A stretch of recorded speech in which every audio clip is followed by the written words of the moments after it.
మరో బ్రేకింగ్ చూస్తున్నాం. తెలంగాణ రెండో ముఖ్యమంత్రిగా బాధ్యతలు స్వీకరించిన రేవంత్ రెడ్డి పాలనలో తనదైన దూకుడు ప్రదర్శిస్తున్నారు.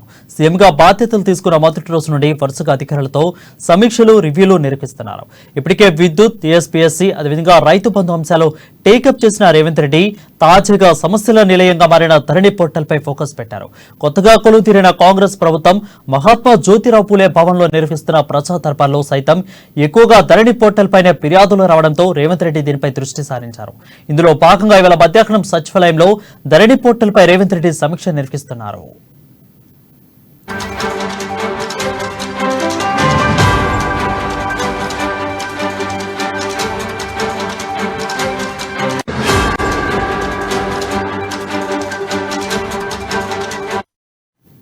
ఈ మీటింగ్ కు రెవెన్యూ మంత్రి పొంగులేటి, సంబంధిత శాఖ అధికారులు హాజరు కానున్నారు.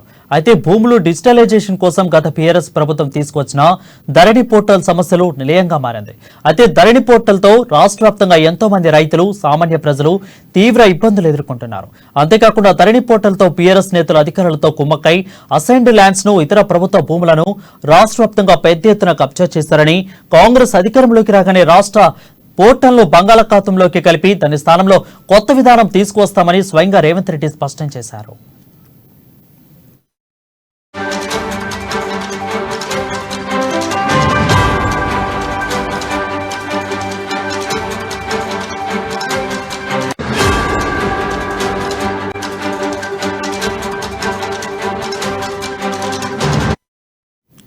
ఇప్పుడు అధికారంలోకి రావడంతో వీటన్నింటినీ దృష్టిలో పెట్టుకుని సమస్యల కుప్పగా మారిన ధరణి పోర్టల్ సమస్యల పరిష్కారానికి ప్రత్యేకంగా ఓ కమిటీ వేసే యోచనలో కాంగ్రెస్ సర్కార్ ఉన్నట్లు సమాచారం. ఈ కమిటీ ఇచ్చిన నివేదిక ఆధారంగా ధరణి పోర్టల్ పై తదుపరి నిర్ణయం తీసుకోవాలని రేవంత్ రెడ్డి భావిస్తున్నట్లు తెలుస్తోంది.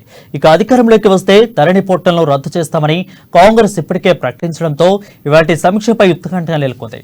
ధరణి పోర్టల్ పై రేవంత్ రెడ్డి ఎలాంటి నిర్ణయం తీసుకుంటారని సర్వత్రా ఆసక్తి నెలకొంది.